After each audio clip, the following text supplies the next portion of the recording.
¿Qué tal? ¿Cómo están amigos y amigas de esta comunidad? Bueno, ya estamos muy en nuestro outfit de este domingo, cuando juegan los Pumas, ¿no? A las 7 juegan los Pumas. Ayer que fue sabadito, tranquilo, relajado. Espero que hayan visto el estreno en el canal madre de César Pineda en Descifrando la Política. Ana María Vázquez con una excelente, pero excelente colaboración como cada semana en Membranza, recordando a José López Portillo.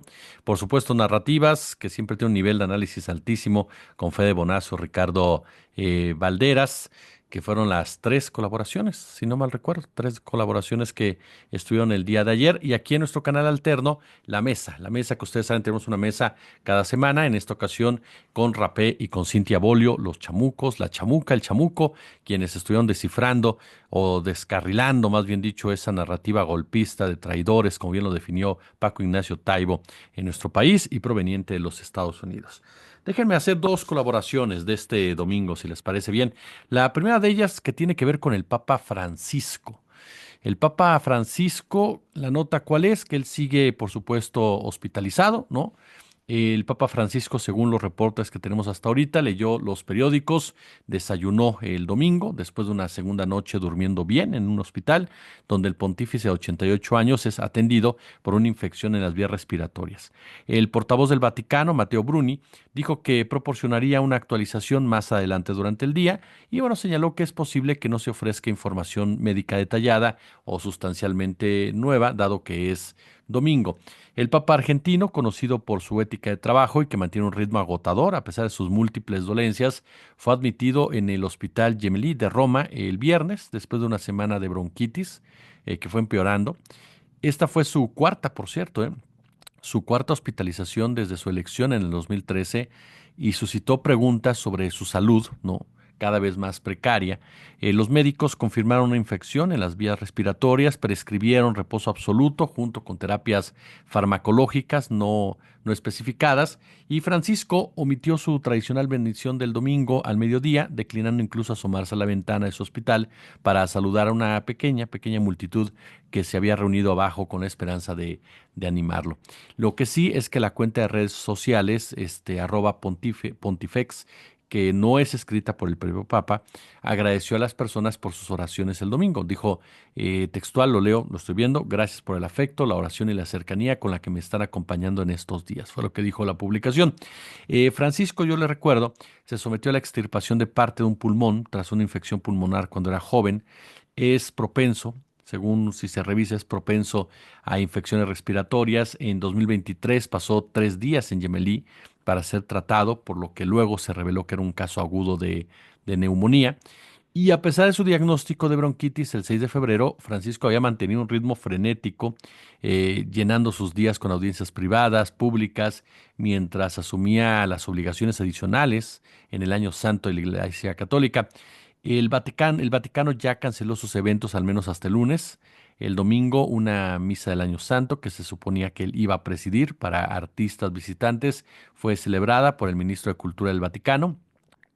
El Vaticano no ha especificado qué tipo de infección en las vías respiratorias tiene el Papa. A veces la bronquitis, usted sabe, puede llevar a neumonía, una infección mucho más profunda, mucho más grave de los sacos de aire de los pulmones. Y el tratamiento obviamente varía, ¿no? Varía según la gravedad. Puede incluir la administración incluso de oxígeno a través de un tubo nasal o máscara, líquidos intravenosos, tratamiento de la causa subyacente de la infección. Esa es la información que se da a conocer. Por supuesto que ante la salud del Papa, pues comienzan a manejarse diversas opciones, desde si tiene que renunciar o cuánto tiempo más le queda al frente del papado. Él, hay que dejar en claro dos cosas. Es el obispo de Roma, es, según sus propias reglas, sucesor del apóstol Pedro.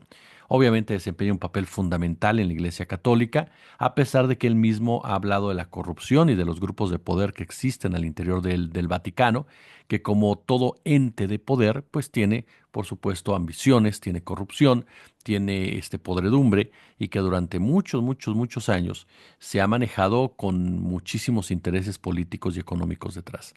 No solamente ha sido un asunto de fe, ojalá así fuera realmente, pero no lo es por el mismo poder, por el mismo alcance que ha tomado la propia religión católica a través de más de 2000 años de historia. Ahora, el Papa como principal representante del Vaticano, que tiene personalidad jurídica propia tanto en el ámbito canónico como internacional, ejerce no solo las funciones tradicionales de un obispo, usted lo sabe, sino también las prerrogativas exclusivas de lo que se conoce como la cátedra petrina. Entre estas prerrogativas se incluyen la Declaración Universal de Santidad, el nombramiento de cardenales, la potestad de definir dogmas, y su papado, como es tradición, bueno, se extenderá hasta su muerte o hasta su renuncia.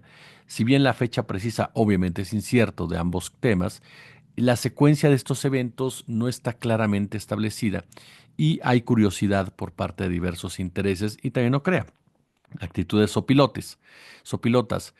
¿Qué pasa cuando termina un papado por cualquiera de las causas que le mencionamos? Por fallecimiento, esta es la forma más común en que concluye un papado. Cuando un pontífice fallece, comienza un periodo conocido como sede vacante, durante el cual la Iglesia Católica no tiene un líder visible.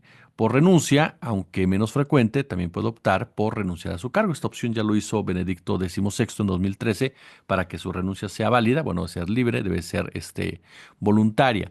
Después de que termine un papado, se llevan a cabo los siguientes pasos. Sede vacante, que es tras la muerte o renuncia del papa, se inicia el periodo conocido como sede vacante.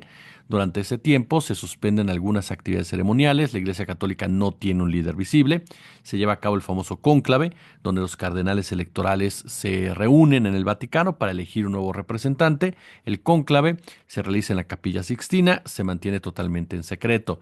Y la elección, el nuevo papa es elegido por una mayoría en 2/3 de los cardenales electores y una vez elegido, el cardenal decano pregunta si acepta su elección. Si el papa acepta, su nombre es revelado al mundo.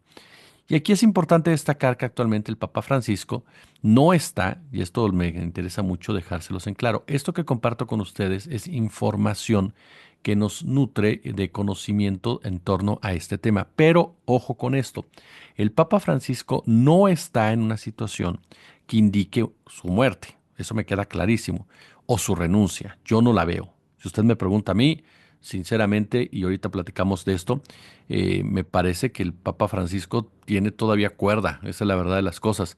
Es cierto que la vida no está comprada, pero me parece que es un hombre todavía muy fuerte en materia ideológica, en materia, en materia física, ¿no? Esa es la verdad.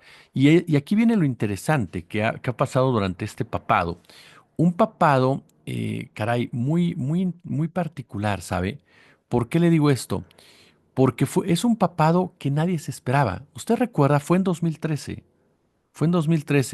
cuando se da la impronta del pastor, del jefe de Estado, del líder mundial, de un papa que nadie esperaba. Esa es la realidad de las cosas. Si nos atenemos a un autor, ¿no? De la misma nacionalidad que Bergoglio, que Mario Bergoglio, bueno, Borges decía que cada escritor crea sus precursores y que su labor modifica nuestra concepción del pasado, como ha modificado el futuro. Y aquí entonces surgen las preguntas: ¿cómo se gestó el papado de Bergoglio?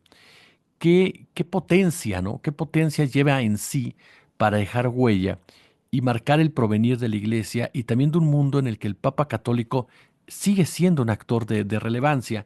Me queda claro que no tiene ya todos los focos como en su momento los tenía Juan Pablo II, ni está tan involucrado públicamente en política como se involucraba Juan Pablo II. No tiene, por supuesto, también el exceso de discrecionalidad de Joseph Ratzinger, sino que Bergoglio se coloca a la mitad de estos dos personajes, porque déjeme decirle algo, y aquí entramos con todo el respeto, por supuesto, a las cuestiones de fe, aquí nos toca analizar ya la cuestión terrenal. Bergoglio es un animal político, toda la vida lo fue. Para poder solventar y enfrentar dictaduras allá en Argentina y poder manejarse en un entorno como el que se vivió en Argentina con estas dictaduras, Bergoglio necesitaba ser un animal político. Es decir, no es un personaje que se haya forjado en escenarios serenos o en escenarios de confort. Es un papa que durante toda su formación religiosa fue un sacerdote muy cercano a la periferia, se decía desde un principio, por su cercanía con los más desprotegidos. Sí se le cuestionó en muchas ocasiones, decían, porque de una u otra manera estuvo cerca de la dictadura, pero la gran pregunta que muchos hicieron es: ¿quién no lo estuvo? Y sobre todo, ¿qué hiciste cuando estuviste ahí? Y en ese sentido lo que los defensores de Bergoglio destacan, que se supo mover muy bien para poder seguir realizando su labor a pesar de la fiereza, a pesar de la sangre, a pesar de la bestialidad de la dictadura argentina, que no solamente fue Videla, por supuesto, estamos hablando de una secuencia de generales que verdaderamente fue brutal. Siempre nos centramos, por supuesto, en Pinochet, ¿no? Que se vuelve el más mediático, pero caray, Barbosa en Brasil, Videla en Argentina y otros más que llegaron por ahí, Galtieri y demás, sinceramente, yo no creo que le pidieran nada en crueldad a Pinochet, esa es la verdad de las cosas. Como todo acontecimiento que irrumpe en el devenir humano, incidiendo en el curso de la historia, la elección de Bergoglio como papa, pues lleva a rastrear obviamente en el pasado los factores que lo hicieron posible.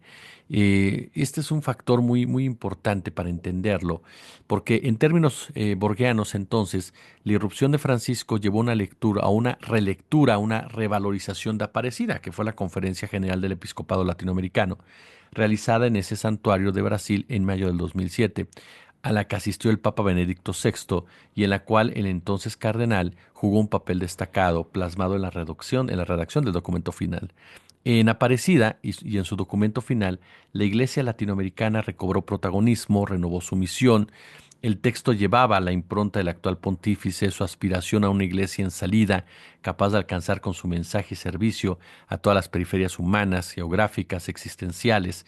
Y allí precisamente se gestó lo que es el pontificado de Bergoglio, como una posibilidad, ¿no? Su programa, una realidad. Allí anidó en la mente de muchos cardenales y quizá en la del propio Ratzinger, ¿no? A final de cuentas, la posibilidad de que fuera Bergoglio la persona a la que se quedara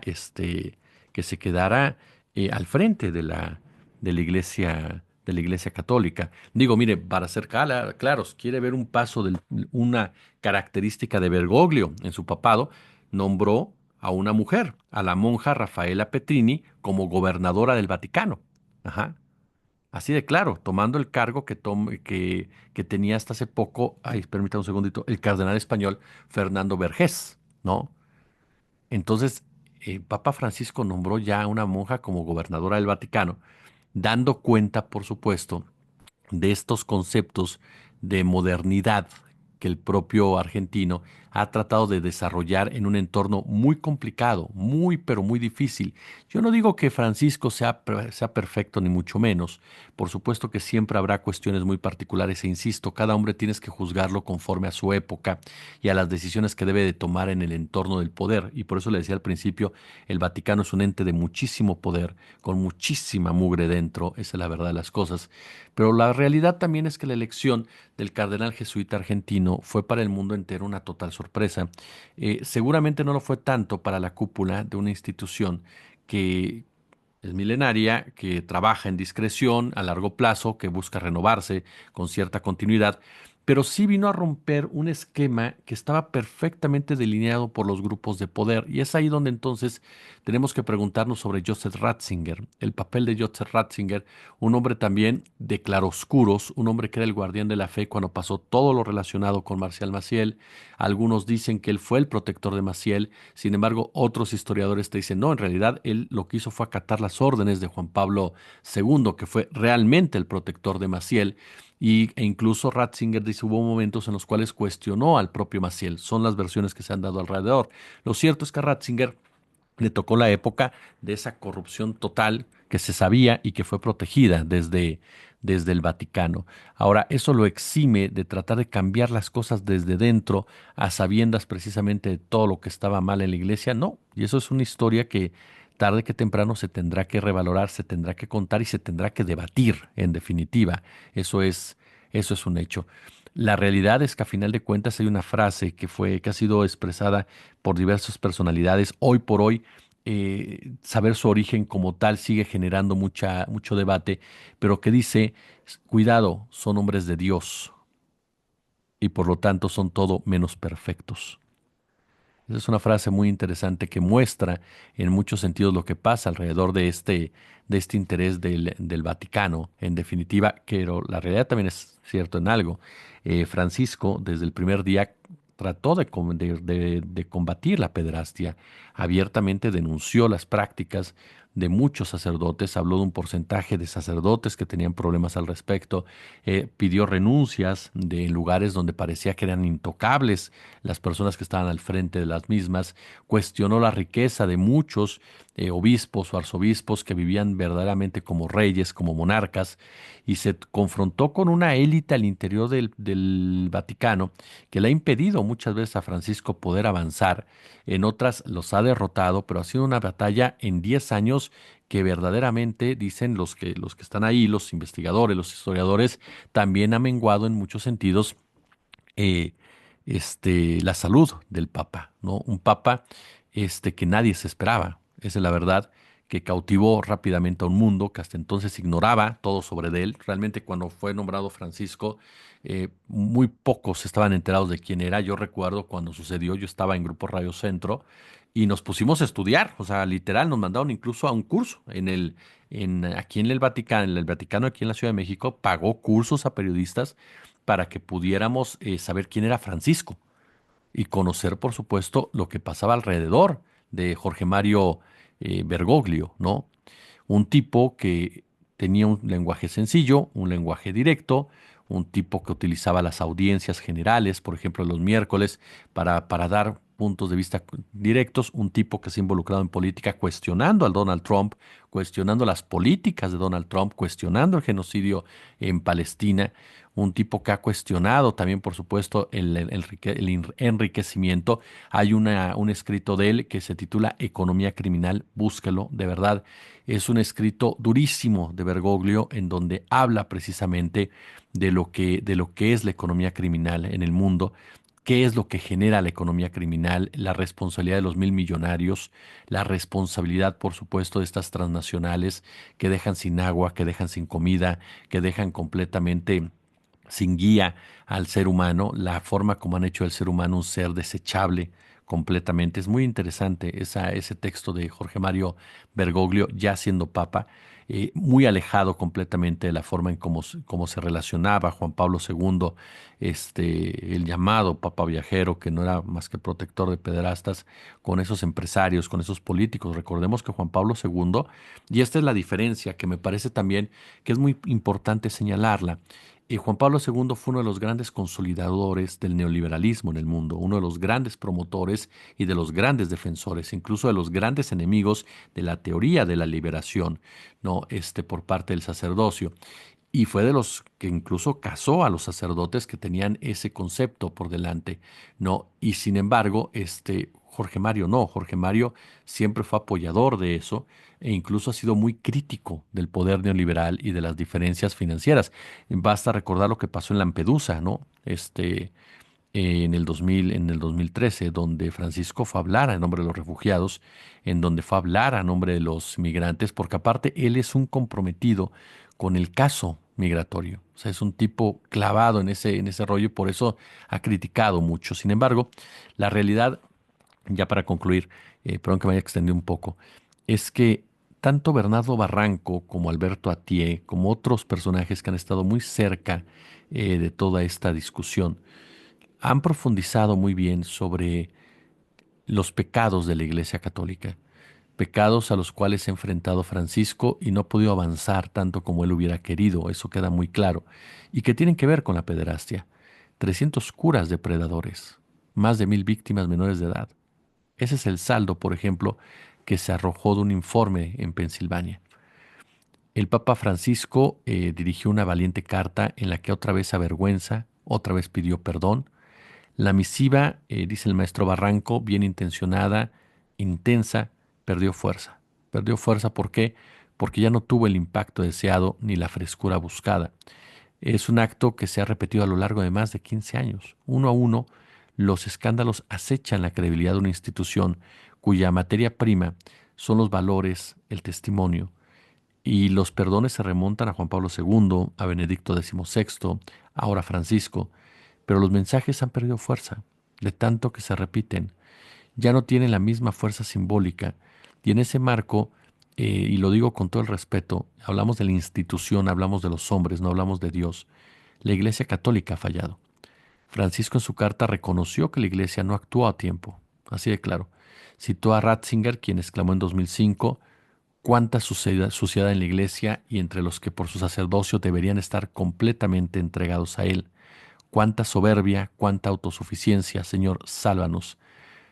Sin embargo, a pesar de la intensidad de estas letras, las víctimas ya no quieren solamente actos de contrición, ya no quieren solamente actos de arrepentimiento, quieren justicia, quieren justicia y quieren acciones profundas que pongan fin precisamente a un flagelo que estamos en 2025 y continúa, por supuesto, presentándose.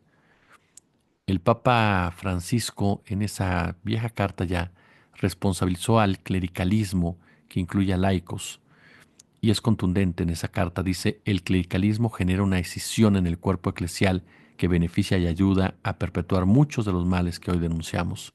Decir no al abuso, es decir enérgicamente no a cualquier forma de clericalismo. Sin embargo, y esto lo destaca muy bien el maestro Bernardo Barranco, medios y analistas le reprochan a Francisco que no ha hecho mucho más para luchar contra la pederastia dentro de la iglesia. Sí, la ha denunciado, sí ha hablado de ella, sí la ha reconocido, pero debido a las resistencias internas, al poder tan brutal que existe de cardenales y de arquidiócesis, e incluso de sus propios colaboradores cercanos, porque recordemos que dentro de gente cercana a Francisco hubo gente señalada de pederastia o de encubrimiento. En el caso de George Pell, por ejemplo, el chileno Francisco Javier Cardenal, este, ¿cómo se llama? Que fue señalado incluso por el Francisco Javier, que era cardenal, era Erasuris Ossa, ¿no? Que fue señalado por haber encubierto al sacerdote pederasta Fernando Caradima y al cardenal hondureño Óscar Madariaga por haber protegido a un cura buscado por la Interpol. Y aquí viene un dato muy importante que dio en su momento Bernardo Barranco en la jornada. La corrupción espiritual de la Iglesia Católica es global. Nadie se salva. Estados Unidos, Bélgica, Holanda, Brasil, Chile, Irlanda, México, Australia. Y el reproche no solo es el abuso de menores, sino la red de complicidad y de protección, de encubrimiento de toda la estructura eclesiástica, desde el obispo local hasta los dicasterios romanos. Nadie queda libre de un código de omerta, de silencio, cómplice, hipócrita, de un machismo sagrado, de una masculinidad sacra de los sacerdotes que aspiran al poder eh, sobre las almas para luego controlar las conciencias y así detentar el dominio sobre los cuerpos, en especial de los indefensos. La potestad patológica sobre el cuerpo de niños y de niñas. Fue lo que en su momento denunció precisamente el maestro Bernardo Barranco, en donde incluso, usted lo sabe bien, se ha denunciado mucho el caso, obviamente el tema de Boston, ¿no? Con el Boston Globe, que hizo una excelente investigación periodística que está consignada en esta película de Spotlight, ¿no? En donde el periodismo de investigación llevó a cabo y en donde hay una frase en la película muy buena que nos ayuda a entender todo esto, en donde descubren a un sacerdote pederasta, quieren publicar y el jefe de redacción les dice no, y todos dicen, ¿por qué no? ¿Nos está censurando? Dice no, porque no han entendido que esto no es un solo hombre, es un sistema. Hay que ir por el sistema.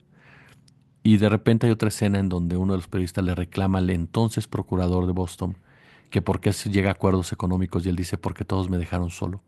Cuando quise combatir a la iglesia, todos me ignoraron, hasta tu periódico.